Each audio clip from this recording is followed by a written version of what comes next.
Salut, c'est Cartel. On est chez Soda Sound pour masteriser mon prochain EP.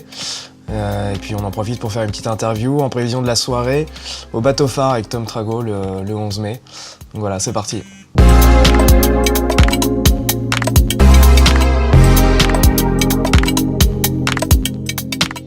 Je m'appelle Thomas, j'ai 24 ans.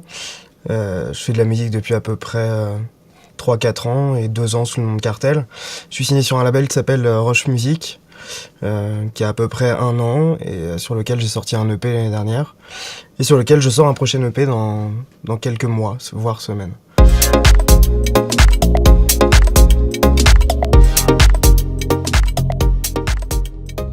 Dans mes projets en ce moment, au niveau des dates, j'ai toujours la résidence au Wanderlust.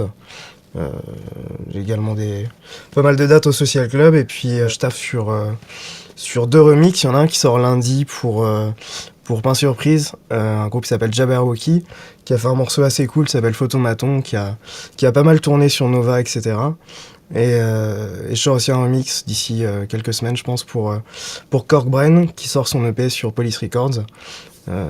Très UK, très un peu sale, aussi au niveau des influences house et des voix.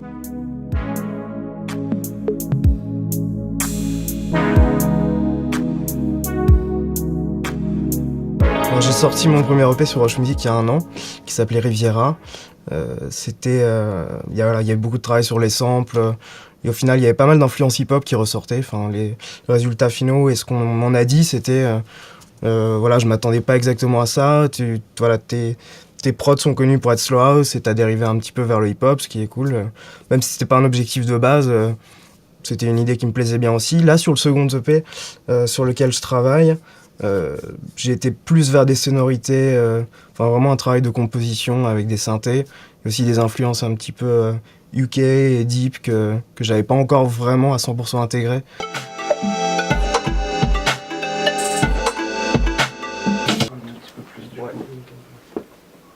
Ouais, ça se trouve c'est juste tu sais quand il y a les claps. Ouais. Record.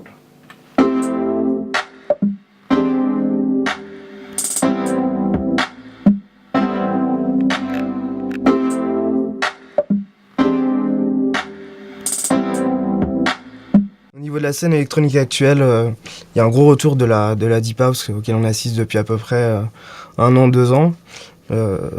Perso, je trouve ça positif, ça ramène une âme, je trouve, dans la musique qui manquait un petit peu ces derniers temps, même s'il y avait toujours la new disco qui penchait là-dessus.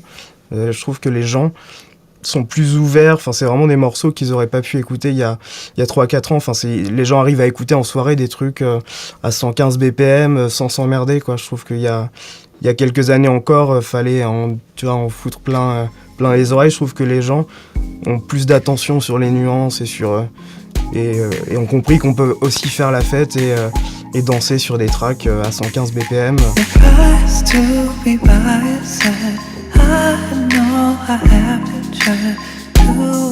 Je trouve effectivement il y a une évolution. La musique, comment je la vois dans les prochaines années, je sais pas si tu regardes déjà depuis 3-4 ans, il y a eu une progression. On a repris avec la disco house décembre des années 70-80. La new disco, pareil, est arrivée là-dessus. La deep commence à pencher un petit peu plus vers des trucs début années 90. Et la UK reprend aussi des bases de R&B. Je pense que c'est inépuisable malgré ce qu'on en dit. Les bases disco, funk, il y a toujours des manières d'apporter une touche intéressante en puisant là-dedans. Donc, je pense que c'est un peu un mélange de tout ça.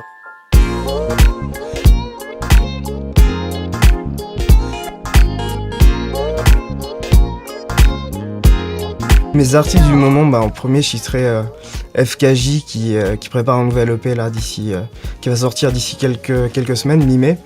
J'ai pu écouter les tracks et vraiment, je pense qu'il y a une maturité dans son son, une identité qui est super forte. Et pour moi, vraiment, je pense il ne peut que grimper et que susciter l'intérêt des gens. Vraiment, c'est un bel EP. Je citerai aussi, il y a un album que j'ai découvert il y a pas longtemps d'un groupe. Je sais même pas de quelle nationalité ils sont, c'est un groupe qui s'appelle Ink avec un point. Ils ont sorti un album qui s'appelle The Place, qui est un truc super R&B au final, mais sans...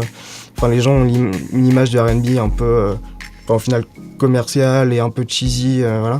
Et eux, c'est vraiment le côté R&B type Maxwell, vraiment avec des voix soul et des instrus, enfin vraiment soft et en retenue. Et cet album était vraiment incroyable. Au niveau des autres artistes, il y a un duo américain qui s'appelle Jensen Sportag, qui sont pas super actifs, mais ils ont sorti pas mal de remixes qui m'ont littéralement mis sur le cul, notamment un remix pour Madi Diaz.